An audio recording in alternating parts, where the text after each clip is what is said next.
Bueno, el día de hoy llegamos a todos ustedes recordando y saludando, agradeciendo el papel de Nieves Valdés en la presidencia de la Radio del Sur, de Tamar Sánchez en la gerencia de contenidos, de todo el equipo de técnicos, periodistas que día a día llevan a ustedes las noticias, la verdad, a través de esta trinchera, también el equipo de TV Fan que nos acompaña y por supuesto el apoyo del Banco Nacional de Vivienda y Hábitat. El día de hoy vamos a tener un invitado muy importante.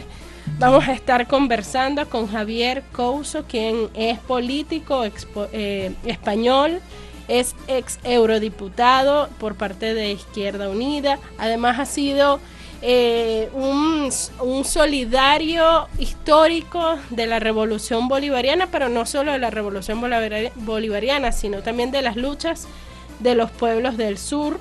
Hemos visto cómo siempre desde su legislatura pudo posicionar y apoyar las iniciativas de nuestros pueblos del sur, como por ejemplo Siria, la lucha contra la guerra, la lucha contra el armamentismo y la lucha contra la rusofobia, la lucha contra el fascismo, entre otras tantas campañas políticamente alineadas con los intereses de nuestros pueblos del sur. Se trata pues de Javier Couso Permuy. Él recientemente también escribió un libro muy interesante denominado La Rusofobia, en donde analiza todo ese constructo ideológico, político de las élites europeas para perseguir y martirizar toda una cultura, toda una historia, en favor de sus intereses geopolíticos. Javier, ¿nos escuchas? Sí, os escucho perfectamente. Buenas noches. Bueno, gracias por acompañarnos. Recuerdo que en el último programa que estuvimos contigo, estuvimos haciendo un análisis prospectivo sobre lo que serían las próximas elecciones europeas. Estas elecciones que ya pasaron el fin de semana y en donde, bueno, precisamente el análisis prospectivo coincidió con los resultados electorales que se obtuvieron en gran medida porque, como tú lo explicabas, hay un proceso pues que se viene dando, un proceso político en el seno de toda Europa de desaparición y de disgregación y de desunión de la izquierda europea, lo cual hace que se invisibilice cada vez más este sector y se imposibilite de poder formar parte institucional en el marco, bueno, de estas elecciones y de las instituciones europeas. Ahora esto merece análisis más profundos que yo quisiera que desde tu experticia pudiéramos tener. En primer lugar, me gustaría conocer ¿cuál es tu apreciación general de los resultados electorales obtenidos? ¿En qué se va a traducir esto desde el punto de vista del pueblo europeo, de sus incertidumbres, sus inquietudes y sus demandas? El hecho de que exista, por ejemplo, un posicionamiento y consolidación y ampliación de la influencia de parte de la extrema derecha. ¿Qué significa? ¿Qué podemos esperar también respecto a problemáticas globales como la migración, el cambio climático y sobre todo la guerra en Ucrania, la guerra que hay en Ucrania ahorita? Adelante. Bueno, lo primero, las elecciones del Parlamento Europeo, de la Unión Europea, hay que entender que es un espacio muy amplio, que recorre países muy diferentes, ¿no? Y es complicado hacer un análisis pormenorizado de cada país, pero sí podemos hacer una aproximación general. Lo primero que quiero yo señalar es una amplia desafección sobre la concreción y el proyecto de la Unión Europea que ha quedado de manifiesto con una de las mayores abstenciones que se han producido en unas elecciones europeas. Podemos hablar que más del casi el 51% de los ciudadanos y ciudadanas que pertenecen a este espacio, a este proyecto político que se llama Unión Europea, no han votado. Es decir, se han quedado en sus casas porque no se sienten cercanos y apelados a participar en un proyecto. Y mucha parte de, por lo menos en los países del sur, un país como España, desde el que hablo, que se cifra en ese 51% la abstención, la podemos claramente señalar como personas de izquierda, que votaban antes a la izquierda, que estaba a la izquierda de lo que antes se llamaba socialdemocracia y ahora mismo podríamos calificar de socialliberalismo. En relación a la pregunta que tú me hacías de qué va a deparar estos resultados, pues aunque ha habido, y es cierto, y la mayoría de los medios están hablando, en los medios hegemónicos, de una amplia subida de la extrema derecha y de la derecha extrema, esto es algo que también hay que matizar. ¿Por qué razón? Porque ha ganado claramente el grupo del Partido Popular Europeo, es decir, la derecha tradicional, que además se va a coaligar para conformar la comisión con el otro gran grupo, que son las dos patas que han llevado esta Unión Europea de carácter neoliberal, que es el grupo de los socialistas y los demócratas, la socialdemocracia, ¿no? Incluso hemos visto que la propia presidenta de la Comisión, von der Leyen, anunciaba, lo cual es una ruptura absoluta, pero para que entendamos que hacen y deshacen lo que les da la gana, anunciaba con varios minutos de antelación, casi 20 minutos de antelación, el resultado, colegios italianos, y ya anunciaba que estaba trabajando en un pacto con la socialdemocracia para reeditar esa comisión. Incluso amenazó, entre comillas, lo de amenazar, con también incluir a Giorgia Meloni, sabéis que es la presidenta, la primera ministra italiana, que pertenece a un partido de esos que se llaman extrema derecha, pero que curiosamente tiene la misma política en materia exterior de apoyo a la OTAN, al atlantismo y a la participación en la guerra. Por lo tanto, para los ciudadanos europeos, la deriva terrible que estamos sufriendo, que es la participación en una guerra otra vez en el suelo europeo por medio de la delegación de la población ucraniana, pero que lleva una implicación además que está fuera también de la Unión Europea, que es la participación de los países de la OTAN a todos los niveles, ¿no? De entrenamiento, suministro de armas, suministro de inteligencia, dirección incluso de los ataques. Hoy se ha cifrado, por ejemplo, que ya oficialmente, aunque hay otras fuentes que hablan de más dinero, Europa, la Unión Europea ya se ha gastado más de 100.000 millones de euros en proveer de sistemas de armas al gobierno de Zelensky, y eso ha repercutido absolutamente y negativamente sobre la calidad de vida de nuestras poblaciones, haciendo pues una tabla. Podríamos decir que el encarecimiento de la cesta de la compra básica de cualquier europeo ha subido cerca del 30%, con una inflación que hace mucho más cara la vida, con una merma en sus condiciones de vida, sobre todo porque ha sido un suicidio, que lo hemos comentado también en otros programas, porque Estados Unidos ha obligado a la Unión Europea y sobre todo a su motor económico, que era Alemania, pues dejar de usar un gas barato que era necesario para su estructura industrial, sobre todo para la generación de esos productos de alto valor añadido, pero con un precio competitivo, y dejar de acopiárselo por medio de Rusia y pues sustituirlo por gas de esquisto estadounidense, que es cerca del 47% más barato, o incluso saltándose las propias sanciones, que hay ya 14 rondas de sanciones contra Rusia, comprándolo por medio del pirateo, que podríamos llamarlo claramente así, pues petróleo ruso comprado por la India o por otros países, que es revendido con muchos más gastos, ¿no? Entonces, eso es lo que ha generado una gran desafección, porque además la izquierda real, la izquierda que en teoría antes pues daba respuesta a estos problemas, ¿no? De el diferendo entre el capital y el trabajo, las condiciones de vida de los trabajadores, el acceso a la vivienda, está absolutamente desaparecida. Ha comprado otra agenda que tiene que ver con las identidades, con lo queer, con una agenda verde diseñada por las grandes multinacionales que penaliza a las personas trabajadores y a los pobres, que aún encima les riñe, les echa la bronca, como decimos aquí en España, por comer carne barata o por usar diésel, y no está dando respuestas, ¿no? Entonces ha habido claramente, si lo vemos, un gran crecimiento tanto por la parte de la derecha, y hablamos de derecha extrema o extrema derecha, o por parte también de partidos de guerra,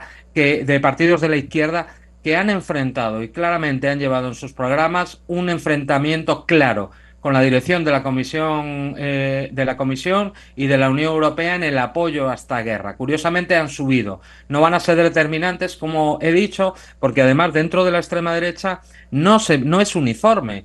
Hay derecha extrema, por ejemplo, la de Hungría, que está enfrentándose dentro de la Unión Europea.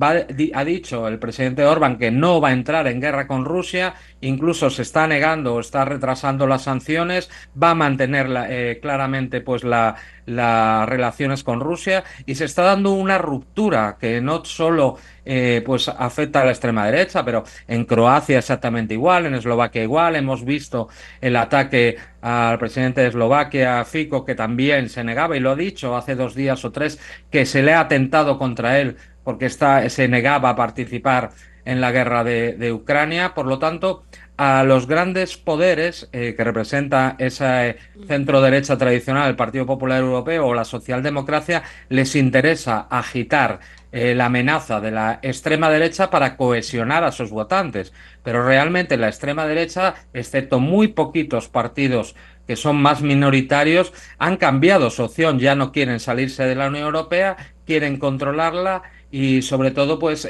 cuando llegan al poder, como hemos visto con Giorgia Meloni, tienen la misma política otanista y de Ucrania, aunque es cierto que miembros de su partido, incluso su propio ministro de Exteriores, Tajani, conocido por intentar agredir a un diputado que yo fui testigo, un diputado venezolano, pues el otro día decía el señor Tajani que jamás iban a mandar militares italianos a combatir contra Rusia frente a lo que había o lo que quiere vender ese gran derrotado que fue el señor Macron de Francia, ¿no?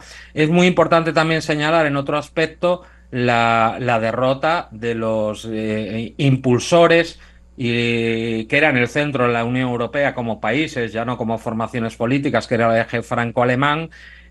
Tanto la coalición alemana de los verdes, los liberales y los socialdemócratas, como el partido de Macron, han sido de los más beligerantes para participar en esta guerra, y han sido duramente castigados en estas elecciones. Incluso el presidente Macron ha tenido que convocar unas elecciones legislativas que, como pierda por la cohabitación, va a tener que dar paso al gobierno del Frente Nacional, que además se ha suavizado bastante, ¿no? Porque, por ejemplo, Le Pen, no hablo ya de su padre, pero Marine Le Pen, por ejemplo, ya no cuestiona la OTAN, pero sí ayer hizo unas declaraciones que jamás iban a participar soldados franceses en la guerra de Ucrania, contradiciendo al presidente que está ahora mismo pues en cuestión, ¿no? El caso de Alemania es muy curioso, ¿no? Porque AfD, que es el partido de la extrema derecha, ha dominado prácticamente lo que era la República Democrática Alemana, es decir, esa unificación alemana ha dejado al este siempre aparte, y han sido de los pocos partidos que se ha atrevido a decir a denunciar la guerra de Ucrania, a denunciar la voladura de sus gaseoductos que nadie ha querido investigar, y también pues un problema gravísimo que hay ante la desaceleración de la vida y la complicación de la vida en Alemania, que antes tenía unos estándares más abiertos, evidentemente culpando a la inmigración. Pero por otro lado tenemos un fenómeno muy importante, que es el partido de Sarah Wagenknecht, que también desde la izquierda ha mantenido esos postulados contra la guerra, que ha crecido espectacularmente. Eso, si quieres, como un primer apunte general de la situación que deja pues estas elecciones europeas. Como titular, realmente no va a cambiar la dirección, porque los dos partidos que la sostienen que es el Partido Popular y el Partido Socialdemócrata, parece que han conseguido la mayoría y van a poder conformar una comisión, con lo cual va a seguir la política guerrerista, y por el otro lado que la situación europea se va a deteriorar y que es cierto que están surgiendo un giro hacia la derecha y hacia la derecha extrema por la incomparecencia de la izquierda, pero que realmente todavía no va a cambiar la dirección porque además no es una extrema derecha unificada. En la crítica a la inmigración posiblemente, en la necesidad de un poco más de soberanía en los estados, pero normalmente ya no son los fascismos anteriores, ¿no? Que creían en el Estado-nación, son más bien económicamente ultraliberales, ¿no? Sí, bien, Javier. No, muy compleja la situación, sobre todo toda la estructura política dentro de la Unión Europea, las comisiones y el Consejo, la Comisión Europea.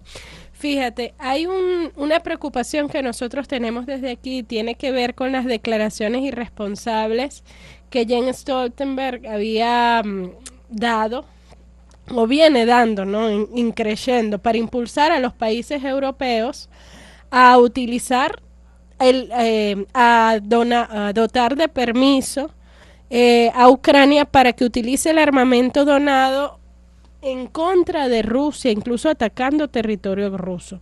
De hecho, hemos visto que ha habido una creciente presión, países que originalmente no estaban de acuerdo con esa posición han sido presionados para cambiar de posición. Hemos visto que Biden también otorgó en secreto permiso para que armas de largo alcance puedan ser utilizadas en contra del territorio ruso, aunque ellos le ponen el caveat de que ellos irán controlando qué territorio de Rusia pueden ir atacando. Recordemos que eso no es ninguna garantía en absoluto, ¿no? Me gustaría ver tu opinión a la luz de este panorama y de estas nuevas fuerzas políticas que se están sentando y conformando. ¿Cómo se ve el panorama de la guerra de Ucrania y de un eventual ataque contra territorio ruso? Y también me gustaría ya más adelante un comentario frente a lo que viene ahorita la semana que viene, que es la cumbre del G7, ¿no? ¿Qué posibles decisiones se puedan tomar o impulsar desde esta coalición de países?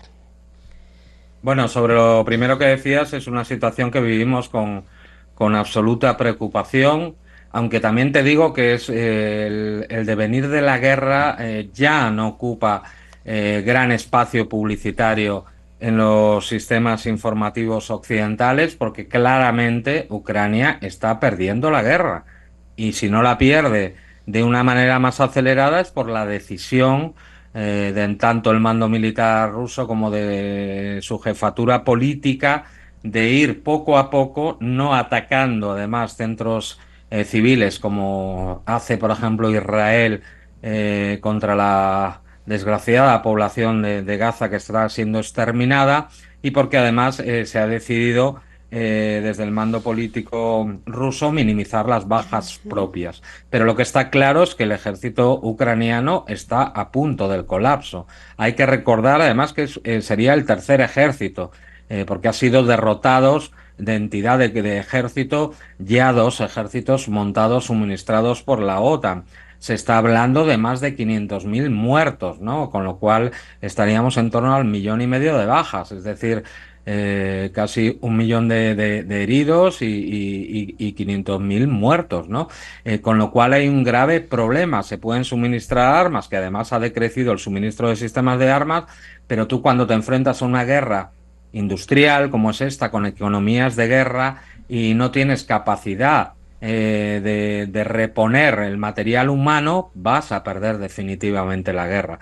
Rusia está detrás no solo de una victoria total, sino de el aniquilamiento de la capacidad militar de una fuerza armada ucraniana apoyada por la OTAN que pueda amenazarla, ¿no? Y está hablando, como dijo el presidente Putin, además de la necesidad de tener glacis defensivos, es decir, zonas desde las que pueda protegerse frente a ataques con los sistemas de armas que dispone Ucrania. Entendiendo esto, que además se mezcla con el cansancio de las poblaciones occidentales y a pesar de la propaganda y la guerra cognitiva de la OTAN, mucha gente ya está hilando que su calidad de vida va mermando por culpa de esas decisiones de una economía de guerra mal llevada, porque ni siquiera se ha declarado como tal, porque no hay una planificación como existe en la Federación Rusa en cuanto a los sectores estratégicos, llega un momento que están asustados. Las declaraciones del secretario general de la OTAN, que está igual que Zelensky, está en un claro mandato prorrogado cuando ya debería haber sido cambiado, coinciden mucho con la identificación de la visión que tiene Polonia, por ejemplo, y los países bálticos, y que además ha sido acompañada sorpresivamente por Francia, ¿no? Solo hay que retrotraernos a la guerra de Irak, a la invasión de Irak, cuando Francia se enfrentó a Estados Unidos.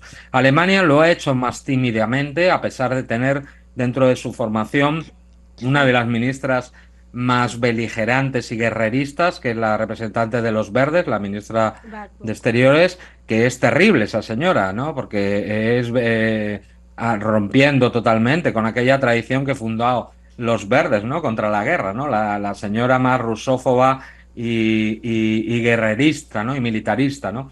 Entonces ahí lo que estamos viendo es que hay, como igual que hablaba antes de los diferentes dentro de la extrema derecha, aquí también hay grandes diferentes. No hay unanimidad por parte de la Unión Europea.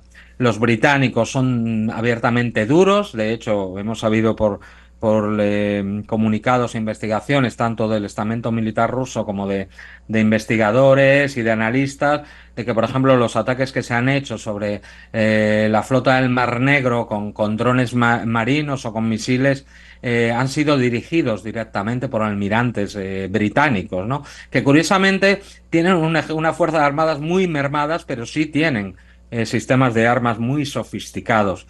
Rusia ya ha dicho que sabe que cuando se emplean sistemas de armas muy avanzados, no son los ucranianos quienes los dirigen. O sea, pero ya no hablo solo de inteligencia y planificación, estoy hablando incluso de que los que están manejando esos sistemas de armas complicados, pues no son militares ucranianos, son militares OTAN, bajo la el camuflaje de mercenarios o incluso como hablaba el señor Macron de instructores, ¿no? Curioso, la figura del instructor que se empleó en Vietnam, se empleó en Irak, se emplea en todos los lados donde no se quiere admitir. Lo que pasa es que hay un sector de esta Unión Europea y de la OTAN que sí quiere intervenir militarmente, lo cual sería una absoluta locura porque Rusia entendería que ya no está en guerra, de hecho no ha declarado la guerra, está en una operación militar especial, tendría que declarar la guerra y no solo la guerra a Ucrania, sino declarar la guerra a la OTAN. Correcto. Con lo cual, lo ha dicho el presidente de la Federación Rusa, que ante el diferendo de un país contra 33 naciones que además disponen de armamento nuclear y el apoyo de la mayor potencia militar que existe en el orbe, que se gasta casi 800.000 millones de dólares, tendría que utilizar la disuasión nuclear, ¿no? Por lo tanto, yo creo que ahí también se mezclan dos cosas. Un interés de determinados países que odian absolutamente a Rusia y quieren trocearla para quitarle sus recursos económicos, o al menos para que no sea un competidor estratégico en Europa, que no les importaría entrar en una guerra regional.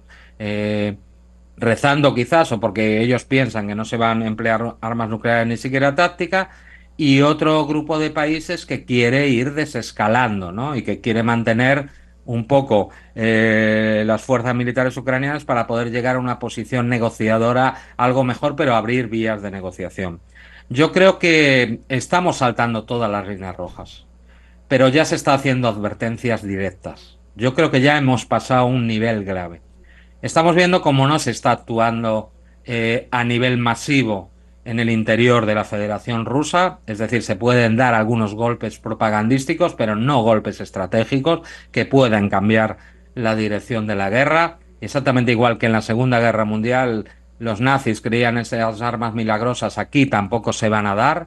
Pero lo que sí vemos con creciente preocupación es que se puede dar otro tipo de actuaciones que ameritarían un ataque directo a fuerzas y países de la OTAN. Es decir, si se dan ahora mismo los F-16, F-16 cambia el juego. ¿Por qué razón? Porque puede portar armas nucleares tácticas. Entonces, cualquier vuelo de combate o de esas aeronaves puede ser susceptible para Rusia de entender que es un ataque nuclear táctico. Por otro lado, los ucranianos quieren mantenerlas fuera de su país porque la superioridad aérea de Rusia y antiaérea es prácticamente abrumadora y serían normalmente derribados, ¿no? Y se quiere que se despeguen de los países limítrofes. Y se hablaba de Polonia y otros más. El mando ruso y el mando político ya ha advertido que serían derribados y atacados los aeródromos desde los que despegaran, independientemente de que fueran países de la OTAN. Y se debería entender no como un ataque a la OTAN, sino un país que ha intervenido directamente. Entonces yo creo que por otro lado tenemos ese gran peligro, pero por otro lado lo que estamos viendo también es que hay una parte de la OTAN y la Unión Europea que está utilizando este miedo de crecimiento de una guerra, de la amenaza rusa, para elevar el gasto militar, remilitarizar Europa, subir los presupuestos de defensa a mayor gloria, como digo yo, de las empresas armamentísticas estadounidenses, porque no hay comparación entre el complejo militar industrial estadounidense y el europeo, que está privatizado, que no tiene ni siquiera una planificación de bloque geopolítico, que sí la tiene Estados Unidos, a pesar de que también es privado, pero quiere llevar a que los ciudadanos europeos acepten vivir en una economía de guerra con sacrificios cada vez mayores para dotarse de armas. Lo que pasa es que dotarse de armas nos acerca cada vez más con este rearme y con esta agresión a una posible guerra de futuro con Rusia, que ahora mismo no se puede llegar, porque también hay que decir, si no interviene Estados Unidos, los ejércitos y las Fuerzas Armadas europeas no resistirían un enfrentamiento directo. ¿Cuántas tropas puede poner Francia? Si tiene, podría poner igual 20.000, 30.000, 40.000 soldados. ¿Y cuánto tiempo lo puede mantener? Si Rusia se ha enfrentado a millones de combatientes de Ucrania apoyados por los medios, ¿no? Entonces estamos en esa disyuntiva, pero cada día va subiendo más la posibilidad de que haya un error de cálculo, de que haya posibilidad de enfrentamiento directo y nos introduzcamos en una guerra regional. Yo creo que va a continuar la guerra, por lo menos tal y como la estamos viendo, hasta las elecciones de Estados Unidos y luego veremos. Esperemos que se pueda desescalar y podamos llegar pues a un entente que pueda motivar por lo menos un sistema de seguridad compartido entre Rusia y Europa, pero eso solo si lo permite Estados Unidos. A mí me hacía mucha gracia algunas fuerzas como Podemos, por ejemplo, en las elecciones europeas, que a pesar de haber aplaudido en el Congreso al señor Zelensky, a este señor golpista y amigo de los neonazis, de un nacionalismo ucraniano basado en los nazis, a pesar de haber aprobado en el Consejo de Ministros mandar sistemas de arma, se dieron cuenta muy perspicazmente que lo de la guerra empieza a pesar, aunque nadie lo hable, y empezaron a hablar de la paz. Aún así acusando a Putin de criminal de guerra, ¿no? Pero curiosamente es la apelación a una paz naif, ¿no? O sea, la paz, estamos en contra, pero sin proponer sustancias sobre ello. Es decir, negociaciones claras de un sistema común de seguridad que dé garantías a Rusia y que dé garantías a Europa, que dé garantías de que Ucrania no se integra en la OTAN, que dé garantías de que Ucrania no va a tener sistemas de armas nucleares que puedan amenazar a Rusia. Y por eso es un gran ejemplo, yo que soy y he sido eurodiputado de la izquierda, de que por desgracia la izquierda no está dando soluciones ni está siendo punta de lanza como necesitarían sus pueblos para acabar con esta deriva guerrerista que nos puede llevar a una conflagración mayor. Bueno, Javier, gracias por la explicación. Fíjate, yo sé que hoy nos acompañas hasta las 6 de la tarde. Queremos agradecerte toda esa valoración, sobre todo lo que significa el abismo que tenemos enfrente, ¿no? Y lo más preocupante es que no existe una alternativa sólida para evitar el conflicto, dadas los liderazgos políticos que tenemos en Europa en este momento. Vemos como Francia recientemente también ha anunciado que va a enviar unos jets Mirage también a Ucrania, y los famosos instructores para pilotear estos aviones. Bueno, ya nosotros también tenemos que ir a identificar la estación, pero quisiéramos darte un minutico para despedirte de nuestra audiencia, unas reflexiones finales. Bueno, como siempre, mil gracias por invitarme y por compartir con todos tus oyentes y videntes.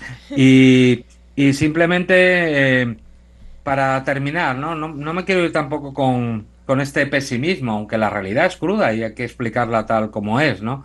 Yo tengo esperanza y hay mucha gente trabajando también en Europa por levantar banderas de paz real y de desescalada, ¿no? Y sobre todo también fuerzas políticas que recuperen la soberanía estratégica y también de las naciones que componen la Unión Europea frente al diktat de Estados Unidos y sus intereses militares que son contrarios a los intereses de los ciudadanos europeos, y no solo por los ciudadanos que vivimos aquí, sino también por el mundo, ¿no? Porque en un conflicto en el que se puedan contra la mayor y más dotada potencia nuclear como Rusia, afectaría prácticamente a todo el mundo, ¿no? Entonces dejar pues un poco de optimismo de que hay gente que seguimos luchando por ello y que esperamos que sigan creciendo pues ese anhelo en toda Europa para tumbar a estos irresponsables neoliberales que están vendiendo nuestras naciones a la mayor gloria de Estados Unidos.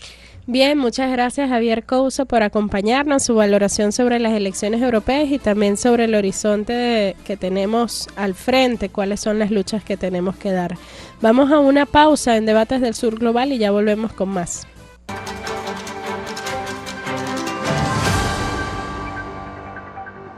Bien, continuamos acá en Debates del Sur Global. Estábamos precisamente conversando con Javier Couso, él ya nos acompañó hasta el segmento anterior, un poco para entender qué significaban los recientes resultados electorales en el Parlamento Europeo y cómo todo esto impacta en los temas de agenda y qué esperar de la Unión Europea en los próximos meses, bueno, yo diría a corto y mediano plazo.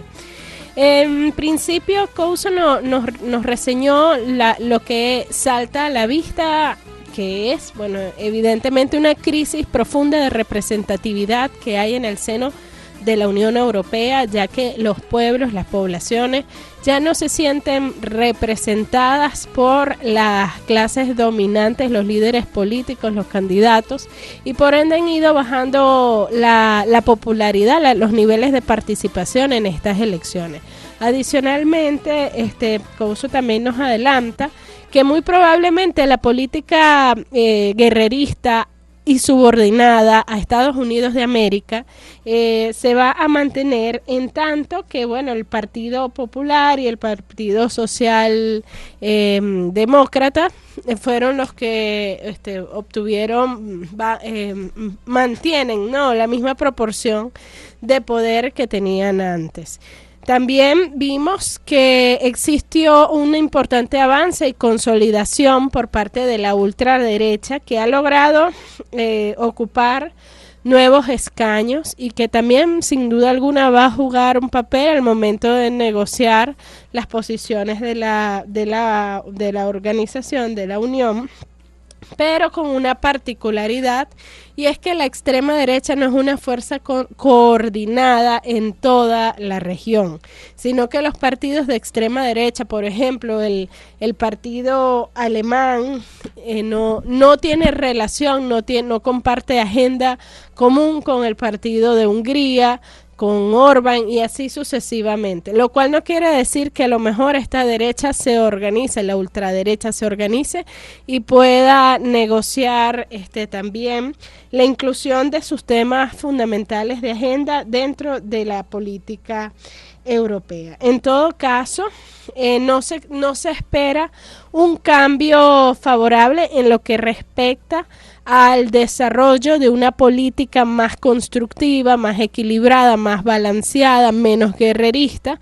Todo lo contrario, la correlación de fuerza y de poder indica que la Unión Europea seguirá con su camino kamikaze hacia la autodestrucción, subordinado a los intereses de la OTAN, que es prácticamente el jefe político y militar de esta organización. También aprovechamos de conversarnos sobre lo que hemos venido analizando recientemente, que es la presión ejercida por los países atlánticos de la Europa Atlántica y por la OTAN para el escalamiento del conflicto con Rusia. Hemos visto cómo ha habido una insistencia para el levantamiento de las restricciones en el uso del armamento donado a Ucrania, de manera de que Ucrania pueda utilizarlo para atacar territorio ruso. Hemos visto también la respuesta de Rusia. De hecho, hace unos minutitos escuchábamos parte de las declaraciones del presidente de Rusia, Vladimir Putin, quien ha sido taxativo al afirmar que Rusia considerará cualquier acción ejercida con ese armamento proveniente de países de la OTAN como una acción militar del país que donó el armamento. O sea, no están jugando carritos, como decimos nosotros coloquialmente. Rusia sabe perfectamente cuáles son las incitaciones y qué es lo que están planteando los países de la OTAN, y no tiene miedo de enfrentar frontalmente cualquier acción promovida y ejecutada con el armamento que están donando estos países. Adicionalmente, hemos visto que países como Francia han hablado de la donación de aviones cazas bombarderos como Mirage. De hecho, eso es lo que viene pidiendo Ucrania, que le reconstituyan una flota de poder aéreo para poder atacar Rusia.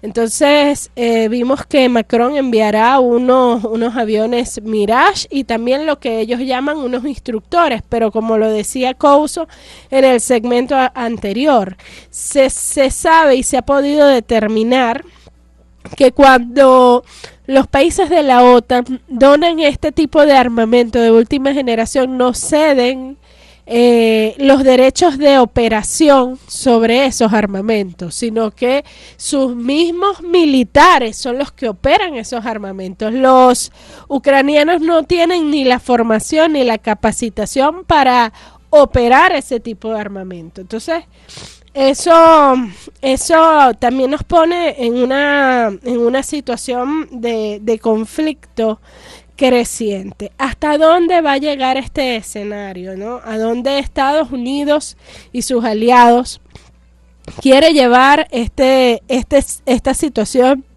de enfrentamiento con Ucrania? Es parte de las preguntas que nos hacemos, y lamentablemente allí es donde los pueblos, no solo nuestros pueblos del sur global, sino también los pueblos del sur metafórico, del sur que se encuentran en estos países, el pueblo de España, los pueblos europeos, son quienes pueden frenar esta avanzada guerrerista de las élites, ¿no? Nosotros reflexionábamos en estos días porque también es necesario que en nuestra región, América Latina y el Caribe, sigamos de cerca toda esta retórica belicista que incluso ronda la utilización de armas nucleares, porque estamos hablando de que estas grandes potencias poseen armamento nuclear. Que ninguna región del planeta quedaría exenta de una conflagración de estos niveles, sobre todo porque estamos en un marco general de un proceso de reconfiguración geopolítica global. Por ejemplo, recordemos, durante la Segunda Guerra Mundial, Venezuela era un actor fundamental de esa guerra, aunque sea de forma indirecta, porque Venezuela vendía el petróleo a Estados Unidos y a los aliados para las operaciones que desarrollaron en contra del fascismo, las operaciones militares. No hay aviones que vuelen sin energía, sin gasolina, sin petróleo. No hay barcos que naveguen sin petróleo, etcétera, etcétera, etcétera. En este contexto de guerra creciente, de una posible tercera guerra mundial de alta intensidad, el control de los recursos estratégicos es fundamental al momento de definir el tablero geopolítico. Y este es el escenario en donde nosotros como país estamos enmarcados, no solo como país Venezuela, sino también como región. Y por supuesto, en ese contexto, nuestro presidente Nicolás Maduro Moro siempre ha desarrollado una política exterior orientada hacia la generación de consensos, hacia lo que se denomina la diplomacia bolivariana de paz, para poder garantizar la defensa de nuestros recursos, pero a través de la paz. A través de la paz, sin asumir posiciones beligerantes. Aún con la dificultad que tenemos de todo lo que implica la defensa de nuestra integridad territorial, incluyendo todo lo que tiene que ver con nuestro Esequibo, nuestro territorio Esequibo, que es una de las áreas fundamentales dentro de la estrategia imperial para ellos obtener los recursos que necesitan para combatir a los países que están consolidando la multipolaridad, para combatir a Rusia, para combatir a China. Pero por eso es que nosotros, de forma muy firme y de forma muy decidida, con el diálogo, con la diplomacia, con el derecho histórico que nos asiste, hemos venido defendiendo cabalmente nuestro territorio, cada centímetro del territorio patrio, incluyendo nuestro territorio Esequibo. Ayer veíamos declaraciones del embajador Samuel Moncada, quien estuvo desde La Haya, haciendo un llamado a Guyana para que se sume nuevamente a la mesa de diálogo con Venezuela en el marco del Acuerdo de Ginebra, para poder en paz buscar una solución a este diferendo histórico, que es una consecuencia de la ambición y de la avaricia colonial que buscó antes y busca ahora generar en nuestra región un conflicto. Ojalá nuestros países vecinos puedan entender la importancia de apoyar hoy en día, más que nunca, ese documento, que es incluso un documento plenamente vigente y legal, que ha sido consignado, que existe ante las Naciones Unidas, reconocido por las Naciones Unidas, que es el Acuerdo de Ginebra, como vía única y exclusiva para garantizar la paz, la construcción de una solución mutua y satisfactoria entre las partes, entre Guyana y Venezuela, sobre este territorio, garantizando la paz de nuestra región, a pesar de, como lo hemos dicho, del interés del colonialismo y del imperialismo de generar un nuevo frente de batalla aquí en América Latina y el Caribe. ¿Para qué? ¿Por qué a Estados Unidos le interesa un conflicto en América Latina y el Caribe? ¿Y por qué ellos provocan ese conflicto con las acciones que desarrollan en el mar de la zona económica exclusiva adyacente a la Guayana Esequiba? Porque, bueno, sencillamente, señores, porque ellos quieren obtener el control sobre los recursos de nuestra región, así sea por la fuerza. Ellos quieren militarizar y securitizar el Amazonas, el río Amazonas, toda la selva amazónica. Ellos quieren militarizar y securitizar el litio de Bolivia, el litio de Perú, el litio de Argentina. Ellos quieren militarizar los pasos geopolíticos, el canal de Panamá y además todo eso que es la salida al Atlántico que se da desde el Golfo de Paria hacia las islas del Caribe Oriental. Todo eso Estados Unidos lo quiere militarizar, porque desde su perspectiva, esa es la forma como ellos sacan de este continente, tal como lo ha dicho la jefa del Comando Sur, esa es la forma como ellos sacan a Rusia y a China del continente. Imagínense lo que significa para Estados Unidos militarizar a Venezuela, tomar control sobre los recursos petroleros de Venezuela y militarizarnos. Bueno, ese es como su sueño hecho realidad en un contexto de batalla geopolítica como nos encontramos. Por eso nuestro presidente Nicolás Maduro nos advierte y nos alerta todos los días de que tenemos que estar muy atentos a cuáles son los planes del imperio en nuestro territorio, pero además señalándonos el camino del fortalecimiento de la democracia participativa y protagónica a través de un conjunto de mecanismos que van a resguardar nuestra participación popular el próximo 28 de julio en las elecciones. Tenemos que estar muy atentos de esto porque dormir en Venezuela hoy y ser venezolano es como dormir encima de una gran reserva de oro. Imagínese que usted tenga no sé cuántos lingotes de oro en su casa, miles de lingotes de oro en su casa, y usted duerme allí. Usted mínimo pasa toda la noche despierto, con el ojo pelado. No vayan a venir unos ladrones a querer saquearlo, a querer robarlo, a llevarse su oro. Bueno, así es dormir en Venezuela hoy, con todas las reservas petroleras que nosotros tenemos, con las reservas de coltán, con la posición geoestratégica que tiene nuestro país, señoreando el Caribe, señoreando la salida del Atlántico, fachada amazónica, fachada andina. Así es dormir en Venezuela, señoras y señores, con el oro, la bauxita que nosotros tenemos en medio de un mundo convulso, donde las grandes potencias necesitan de estos recursos para mantener los niveles de industrialización que ellos requieren para bajar la inflación.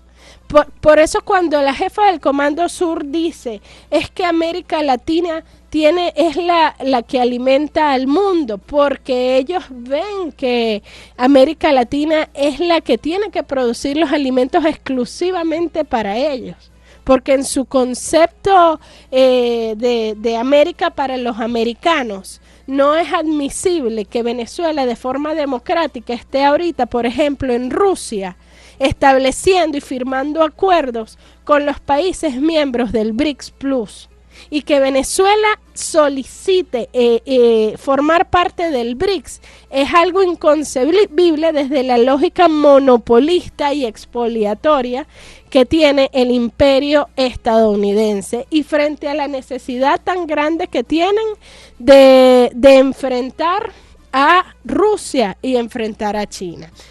Entonces, fíjense, compañeros y compañeras, tenemos una gran responsabilidad histórica de defender este territorio, de defender estos recursos, y por eso tenemos que estar activos y conscientes de lo que está pasando a nuestro alrededor. Recientemente, en un artículo de Washington Post, Estados Unidos y bueno, sus analistas advertían que la capacidad de recuperación del ejército, de las fuerzas militares rusas, ha sorprendido todos los pronósticos que hacían desde Estados Unidos. De hecho, ellos calculan que luego de finalizada una guerra contra Ucrania, el ejército ruso le tomaría 3-4 años tomar su mismo nivel original antes de la guerra. ¿Ustedes saben lo que significa esa capacidad de recuperación? Y por cierto, que es una capacidad de recuperación que Estados Unidos no tiene en este momento. Por eso Estados Unidos busca, tiene como prioridad principal el establecimiento de alianzas con los países del sudeste asiático, con los países de Asia-Pacífico, como por ejemplo Japón, que tienen la tecnología, Japón, Corea del Sur, para la modernización del arsenal militar estadounidense y para poder construir las armas, las capacidades disuasivas del poder militar chino, por ejemplo, que ha demostrado ser también uno de los más avanzados. Rusia, por ejemplo, tiene ahorita los misiles hipersónicos, que son una nueva generación en la tecnología armamentista a nivel mundial. Los misiles hipersónicos de largo alcance ya saltaron una nueva generación en la guerra. Ya un portaaviones al día de hoy no es tan necesario y tan importante como lo era antes de que existieran estos misiles hipersónicos de largo alcance. ¿Por qué? Porque en muy poquísimo tiempo tú puedes ponerte a miles de kilómetros de distancia. Para eso eran los portaaviones, para ponerte en muy poquitico de tiempo a miles de kilómetros de distancia. Resulta que desde tu propio territorio tú puedes cubrir prácticamente que el globo terráqueo entero. En un segundo, en 2 segundos. Ahora, frente a esto nos estamos enfrentándonos a que a pesar de esa superioridad militar, existe una creciente provocación por parte de Estados Unidos y sus aliados occidentales del conflicto, de creación, de escalamiento del conflicto contra Rusia, de la apertura de un nuevo frente de conflicto en el Asia-Pacífico, utilizando a Filipinas como epicentro de un ataque en contra de China, de una operación de falsa bandera que pueda detonar una conflagración militar en esta región. Hemos visto que además Estados Unidos está financiando y armando cada vez más a Taiwán para envalentonarlos en sus ánimos independentistas, y China también ha demostrado ser muy firme en su posición de no permitir que Taiwán siga con ese ánimo independentista, porque es una subversión territorial para la República Popular China. Sobre este punto, algunos analistas advierten que seguramente China ya está considerando establecer un embargo y un bloqueo sobre Taiwán como una de las medidas no militares para frenar este avance independentista. Pero también China está tomando medidas en contra de Estados Unidos directamente, porque Estados Unidos es el país que está promoviendo esa ambición. Hemos visto que han impuesto sanciones, medidas en contra de un conjunto de empresas, entre ellas empresas militares estadounidenses, y han advertido que lo seguirán haciendo. Recordemos que Estados Unidos depende de China en muchos aspectos, ¿no? No solo en aspectos financieros y económicos, como la tenencia de los bonos de la deuda, sino también en aspectos militares, porque China es el primer proveedor de minerales raros del mundo. El 98% de los minerales raros en el mundo los proveen, minerales raros o tierras raras, son provenientes de China. Y este es el tipo de material que se utiliza en la tecnología de última generación, incluso la tecnología militar. Entonces, allí no hay un escenario fácil, ¿no? No obstante, Laura Richardson, quien es la jefa del Comando Sur y es la que lleva prácticamente las relaciones de Estados Unidos con la región latinoamericana y caribeña, ha afirmado que no van a descansar hasta sacar a China y a Rusia hasta del último rincón del territorio latinoamericano y caribeño. Y además, aunque ellos no tengan nada que ofrecer, porque cuando tú escuchas la oferta estadounidense para la cooperación y el desarrollo en nuestra región, lo que escuchas es un silencio eterno. No hay oferta de cooperación, no hay oferta de desarrollo, no hay política del buen vecino,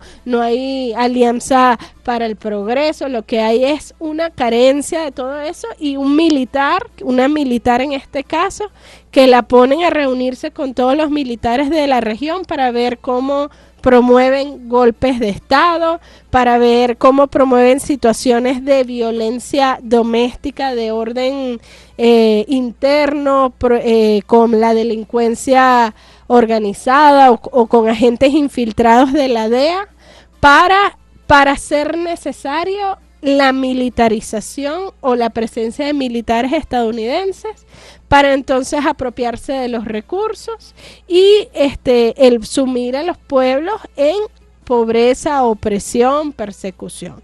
Esa es la oferta de Estados Unidos para nuestra región y lo están haciendo cada vez de forma menos disimulada. Por eso alerta nuestro pueblo en la defensa de nuestro territorio y sobre todo de nuestra democracia, la defensa de nuestras instituciones, nuestra Fuerza Armada Nacional Bolivariana, la defensa de nuestro poder ejecutivo, de nuestro poder legislativo, la defensa de nuestro Consejo Nacional Electoral, que hay que resguardarlo de nuestro material electoral, porque seguramente va a ser amenazado con muchas actividades y labores desestabilizadoras de los enemigos de la democracia en nuestro país. Bueno, amigas y amigos, de esta manera vamos a llegar al final del programa Debates del Sur en el día de hoy, porque tenemos que atender otro compromiso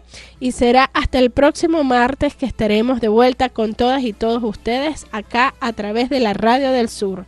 Recordamos que llegamos a ustedes gracias al Banco Nacional de Vivienda y Hábitat y también gracias a TV Fan, que nos acompañan siempre. Nos vemos hasta el próximo martes.